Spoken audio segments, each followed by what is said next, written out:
When people go to the beach, they are afraid of sharks. Yet statistically, millions and millions and millions of people can go to that beach and maybe one shark attack happens a year. It's the same with ETs. There's so much out there about negativity that you can meet hundreds and thousands of them and never actually have an issue, never actually have one bite you. They'll come up and they'll nudge you and they'll be curious, but they won't actually engage. The fear is that in anything you watch about sharks, they have Shark Week in America. I don't know if they have that in other countries, but it's like a week of documentaries about sharks. Every one you turn on, the first thing they say is, every year on this beach, 3 people die of shark attacks. What they don't tell you is that beach has millions and millions of people coming and going, interrupting stuff. Statistically, it's not that high. You actually have a greater degree of danger getting in a car and driving a car every day than you do of a shark attack, or in the case of extraterrestrials, a really malevolent one showing up.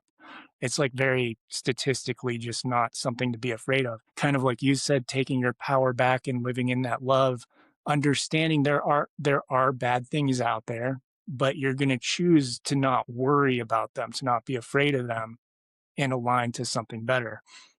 And then you mentioned the chips. I had them as a kid. I had implants as a kid. And when I woke up to extraterrestrials, I started feeling them more and understanding them more and realized they're not all, because it's a lack of control, we have a fear of a lack of control.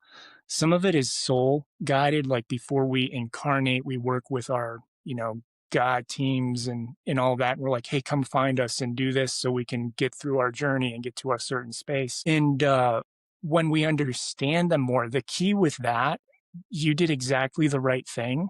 The key with that is understanding exactly what it is, why, how it affects you, all of that. And as I started that journey with the implants, it was like, now it makes sense why this is here. And a lot of them fell away as I rose in vibration. They were there to help me maintain my vibration. Then as I rose, they just kind of dissolved and disappeared because the energy frequency, they could no longer exist in that frequency. I've had that with other clients though, where there's fear. And then when they understand, it's like, it's actually helping them stay grounded or stay, shifting frequencies. But that's the key, understanding it. So what you did is exactly the right thing of going, I don't know what this necessarily is. I don't know that I want it in my field. So no, not at this time. And if they come back and there's a time where you understand it more, then it's like, that's a choice. But that understanding is where a lot of people don't, that's the discernment. They don't go through that process of digging into that. And then with the angels, it's funny because people always ask, they're like, why don't you talk about angels? And I go, I do all the time. The angels you're talking to are extraterrestrials and galactics. The human mind, the biblical Christian lore, has turned them into angelics. Now, there's a difference. There's a caveat here.